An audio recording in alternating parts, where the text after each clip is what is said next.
skupščina je po pričakovanjih potekala brez pretresov, sila gladko. Kot veste, je družba prevzeta, ima večinskega lastnika, ki seveda na skupščini udejanja svojo glasovalno moč in s tem v zvezi so bili vsi predlagani sklepi sprejeti. Po naših informacijah je prevzemno ponudbo doslej sprejela približno polovica vseh preostalih manjšinskih delničarjev, blizu 6000 torej, nekaj podobnega jih v družbi še ostaja.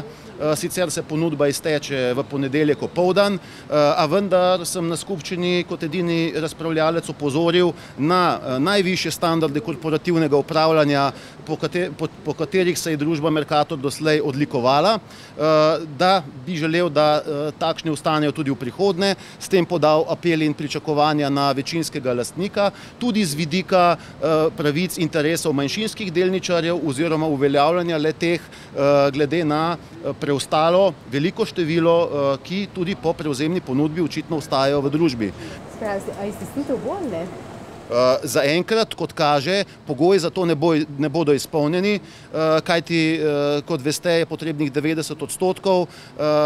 Glede na potek prevzemne ponudbe, kot kaže, ne bo doseženih teh 90%, tako da v tem času, kot kaže, torej vsaj v nadalje ostajajo številni delničarji še v lastniški strukturi Mercatorja.